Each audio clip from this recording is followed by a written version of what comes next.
Alors que la F1 se rend ce week-end au Portugal à Portimao, j'ai décidé de vous raconter l'histoire du dernier Grand Prix qui a eu lieu au Portugal en 1996 sur la piste d'Estoril à l'ouest de Lisbonne. J'ai remarqué que 70% de mes vues étaient des personnes qui n'étaient pas abonnées à ma chaîne, donc je t'invite à t'abonner à ma petite chaîne, à activer la petite cloche, à aussi commenter la vidéo si ça t'intéresse, si ça te donne envie, et aussi de lâcher le petit like, et on est parti pour la vidéo. Ce Grand Prix constitue la 15e et avant-dernière manche de la saison. L'écurie Williams-Renault est déjà championne du monde des constructeurs avec 11 victoires sur 15 possibles. Les deux pilotes de l'écurie de Sir Frank Williams sont Damon Hill, le Britannique qui en est déjà à 20 victoires dans sa carrière, dont 7 cette saison et qui est en tête du championnat depuis la première course en Australie, avec avant cette course 13 points d'avance sur son rookie de coéquipier Jacques Villeneuve, le Canadien, qui a déjà remporté 3 courses avec cette Williams. Après la qualification, le Britannique prend la pole devant Villeneuve pour seulement 9 millièmes. Il faut absolument que Villeneuve s'impose s'il veut encore croire au titre ou au moins marquer 3 points de plus que son coéquipier. Je vous affiche actuellement à l'écran le barème des points de l'époque, très différent de ce qu'on peut connaître aujourd'hui. Pour être titré, il doit espérer que Villeneuve ne gagne pas, sinon le championnat se jouera au Japon. Si Villeneuve finit 2e, alors il doit finir au moins 4e, et si Villeneuve finit 3e, alors il doit finir au moins 6e. Et si Villeneuve fait moins bien que 3e, il sera officiellement champion du monde de Formule 1. Revenons-en à la qualification. Sur la deuxième ligne, on retrouve la Benetton de Jean Alesi et la Ferrari du double champion du monde en titre Michael Schumacher, relégués respectivement à plus de 7 et 9 dixièmes de la pole de Hill. C'est vrai qu'il n'y a rien à voir entre la F1 d'avant et la F1 d'aujourd'hui. Enfin bon, le décor est planté. Messieurs les commentateurs, c'est à vous.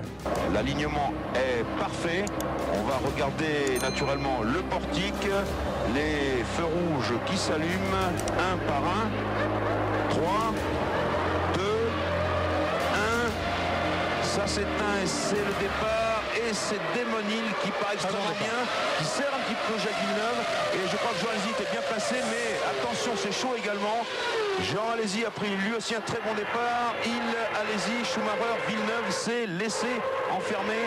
On se souvient des images terribles l'an passé de l'accident du Kyokatayama. Heureusement, pour l'instant, tout va pour le mieux. Jean Alesi défend sa deuxième place derrière Damon Hill. Au départ, le local du Grand Prix, Pedro Lamy, cale sur la grille avec sa Minardi Ford, mais il repartira 2 tours plus tard et finira dernier. Après un mauvais départ, Jacques Villeneuve se voit renvoyer au 4e rang derrière Alesi et Schumacher et voit ses chances de titre se réduire encore un peu plus. Après 8 tours, il s'échappe du groupe Alesi, Schumacher, Villeneuve et le jeune Canadien commence à devenir présent sur l'Allemand. Et quelques tours plus tard, grâce à l'aide d'un retardataire, Villeneuve tente une manœuvre dans la dernière courbe du circuit. Il joue le rôle de bouchon. Oui, Damon Hill, il joue ça, il fait ça. Et ça, c'est magnifique. Voilà, oui, c'est juste Schumacher dans la courbe. Extérieur, mais non, mais c'est loin. Oh, pendant que je faisais ce développement Et là, sur il est Damon Hill, il va coincer. Et c'est passé maintenant. Son rôle là dans l'histoire. Extraordinaire. Et attention, Schumacher ne va pas se laisser faire. Il revient à l'attaque.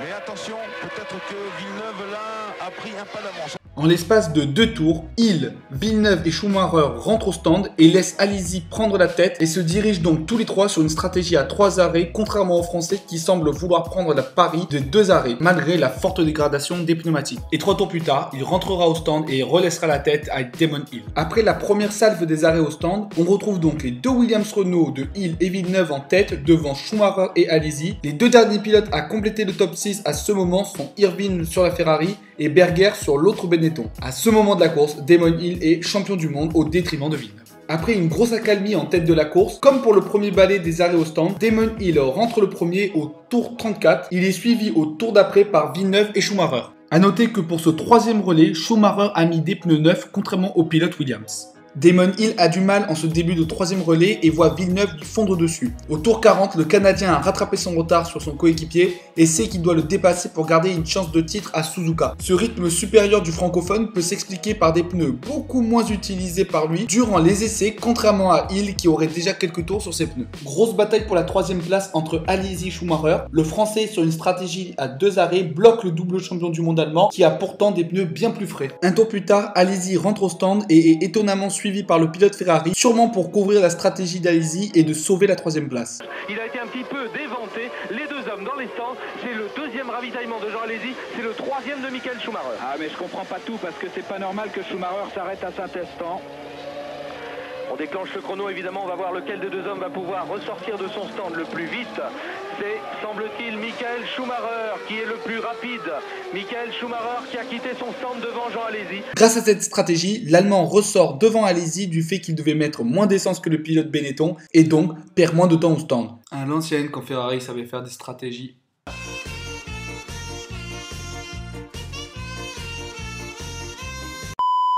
Au 49e tour, il rentre au stand pour son dernier arrêt. Il sera suivi un tour plus tard par Jacques Villeneuve. Tout à l'heure, combien pour Villeneuve? On sait qu'il y avait moins de 2 secondes d'écart entre eux tout à l'heure sur la piste. Voilà, il a gagné une petite seconde à l'arrêt et il repart au maximum de la vitesse autorisée. Et à la sortie, c'est à vous de jouer, Jean-Louis Joly. Oui, attention, ça va être chaud. Ils sont l'un et l'autre, Damon est derrière, ils sont route en roue. Grâce à un arrêt plus rapide et un gros tour d'entrée, Villeneuve prend la tête juste devant son coéquipier à la sortie des stands et maintient donc à ce moment-là ses chances de titre à Suzuka. Jusqu'à la fin de la course, Villeneuve sera plus rapide et prendra un peu moins de 20 secondes d'avance sur Hill qui aura clairement baissé le rythme pour assurer, sachant qu'il aura quand même 9 points d'avance sur son coéquipier à la fin de cette course, ce qui lui laisse une avance très confortable avant le Grand Prix du Japon. Maintenant, quelques dizaines de mètres pour Jacques Villeneuve, vainqueur du Grand Prix du Portugal sur Williams-Renault. Malgré un bon rythme et une stratégie à 2 arrêts, Alesi finira 4ème derrière Schumi et voit la 3ème place au championnat s'éloigner un peu plus. Le top 6 sera complété par la 2ème Ferrari de Erwin et la 2ème Benetton de Berger. Cette victoire pour Jacques Villeneuve constitue la 4ème de la saison et de sa carrière. Cette vidéo est à présent terminée, comme d'hab j'espère qu'elle vous aura plu. Si c'est le cas, n'hésitez pas à lâcher le petit like. On n'hésite pas non plus à s'abonner à ma chaîne, ça me ferait très plaisir, ça m'aiderait beaucoup. N'hésitez pas non plus à partager et commenter la vidéo. Nous on se dit à une prochaine. Allez, ciao les pilotes!